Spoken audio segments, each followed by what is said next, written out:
But hey, Saw Gerrera. Forrest Whitaker's like everywhere. And now he again lends his looks and his acting abilities into Andor, which I'm so thankful for. If you're enjoying this discussion, make sure to check out the full episode on our channel or wherever you listen to podcasts. Hey, click that like button. Helps us out a ton. Or, I mean, we can see it if you dislike it. And if you want to do that, you can do that as well.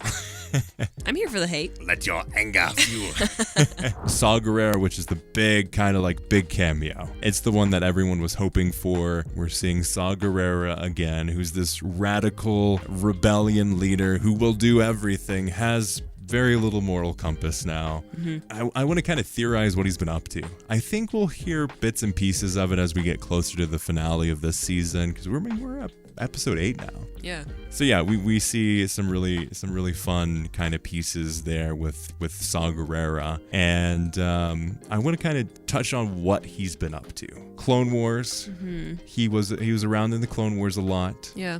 I'm trying to think. So like we see him in we kind of see his origins in Clone Wars, where like he's getting trained pretty much by Ahsoka. And he also shows, I think it's the droidicas, where if you like, it's a low impact thing, can make it through the droidicas shields. He was a huge part of that kind of thing. Very witty and savvy when it comes to kind of combat. And I really enjoyed, I can't remember if it's true or not, but I mean, we see him in Rogue One. I can't remember if he's introduced in the Clone Wars or if it's the later seasons that we do see him. I would love to hear it if he was introduced in the Clone Wars and then they fleshed out his character in Rogue One, or if it was introduced in Rogue One and then they fleshed it out in the Clone Wars. I can't remember exactly. If you do know, let us know in the comments. Would love to hear that. But we see this kind of journey, a young kid helping out the Clone Wars. I mean, he's getting up there in age. By the time we see him in Rogue One, he's lived a lot of life, been through a lot of battles, and he even mentions that there's very little left of him. Isn't that his end? Doesn't he? He dies in Rogue One. I believe so. Oh, yes. Sorry for anyone who hasn't seen Rogue One. Spoiler alert! Spoiler! So that's kind of like the end of it all.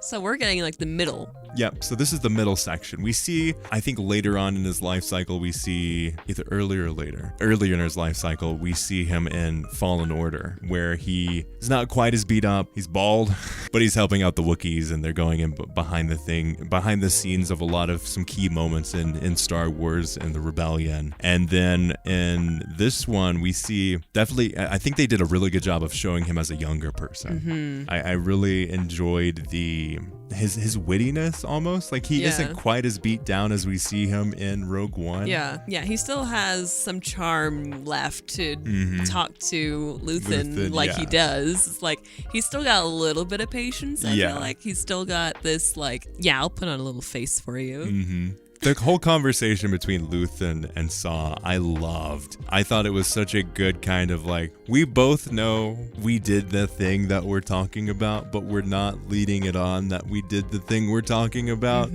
Saw Gerrera is like, oh, I thought that was you. And Luthen's like, oh, no, I wish it was me kind of thing. Like, yeah, buddy, yeah, that totally wasn't me. But yeah, it was totally me.